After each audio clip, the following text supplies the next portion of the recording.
How did a serial killer change the way you consume medicine?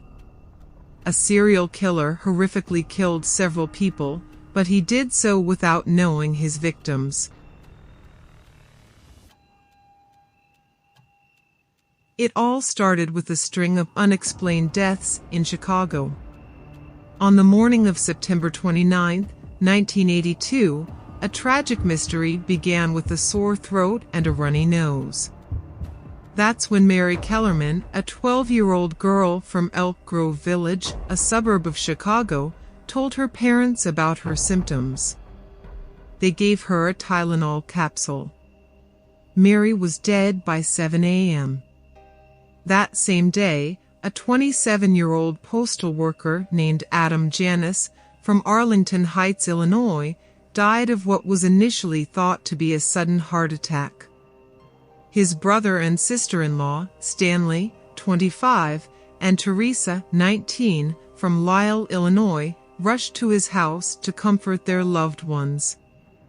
Both felt throbbing headaches, a common response to a death in the family, and each took 1 or 2 Tylenol capsules from the same bottle that Adam had used earlier in the day. Stanley died that same day and Teresa died 2 days later. In the following days, 3 more strange deaths occurred: Mary McFarland, 35, from Elmhurst, Illinois, Paula Prince, 35, from Chicago, and Mary Weiner, 27, from Winfield, Illinois. It was found that they all took Tylenol shortly before dying. Within a week, these deaths caused panic across the nation. The house was quarantined and a village nurse was called in to investigate.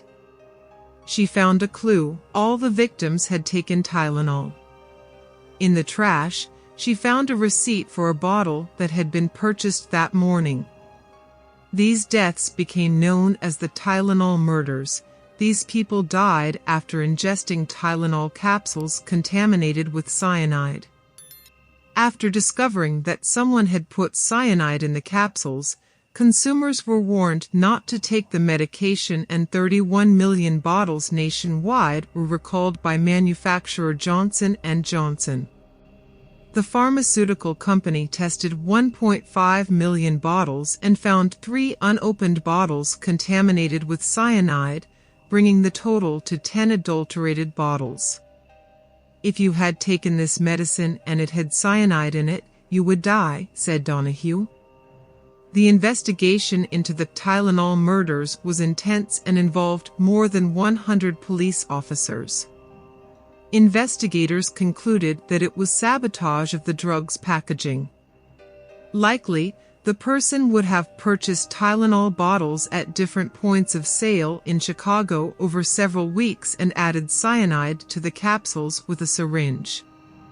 Then they would have systematically returned to the stores and returned the packages to the shelves.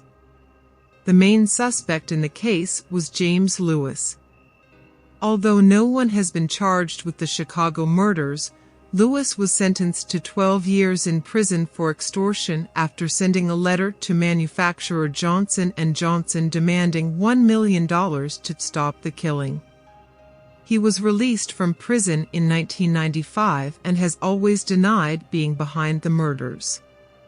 That year, the U.S. Food and Drug Administration issued its first regulations for tamper-proof packaging for over-the-counter medications. Johnson & Johnson developed new triple-sealed Tylenol packaging, a box with glued flaps, a plastic ring around the neck of the bottle, and an aluminum seal that is now common among over-the-counter medications. Johnson & Johnson later promoted solid caplets instead of capsules filled with powder or gelatinous content, the type that had been filled with cyanide. Congress also passed a bill in 1983 making it a federal crime to tamper with medications and other consumer goods. These changes not only gave consumers a way to identify medicines that had been opened or tampered with, they transformed the way we think about the products we buy and what they should look like, according to Jay Kennedy, assistant professor at the School of Criminal Justice. This changed our perception of packaging, but it also increased our awareness and made us aware of the risks that exist, said Kennedy. But the deaths did not end. Other copycat poisonings, involving Tylenol and other over-the-counter medications, emerged again in 1982 and in the early 1990s. Another concern, he said, are counterfeit drugs made by those whose main goal is to make money and go unnoticed, not kill people. These products can be sold through online pharmacies or infiltrated into the legitimate supply chain. To combat this and adapt to recent drug safety policies, manufacturers have developed technological ways to design and identify their products. Many of them are hidden features, unknown to consumers, but used by professionals to notice when something is wrong, added Kennedy. Monica Janis, who was in the house when her two uncles and aunt fell victim in 1982, sees this as a positive side of what happened that day. I see them looking at all of us, she said. I know they're here thinking that this was positive for the world. Everywhere you go, when you go to a store, everything is sealed. And the seals are there to protect the human race from people tampering with products. Maybe this had to happen to save other people's lives. Unfortunately, the tragedies that resulted from the Tylenol poisonings can never be undone. But their deaths inspired a series of important measures to make over-the-counter medications safer, although never 100% safe, for the hundreds of millions of people who buy them every year.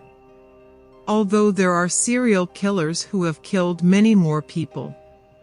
The truth is that none of them caused as much commotion as he did. James Lewis, the main suspect, died in July 2023, at the age of 76. The police stated that after an investigation, it was determined that Lewis's death was not suspicious. In 2009, the FBI and police reopened the investigation through recent advances in forensic technology. However, the case remains unsolved to this day. Thanks for watching, and don't forget to subscribe to our channel and share this video with those who like true crime stories.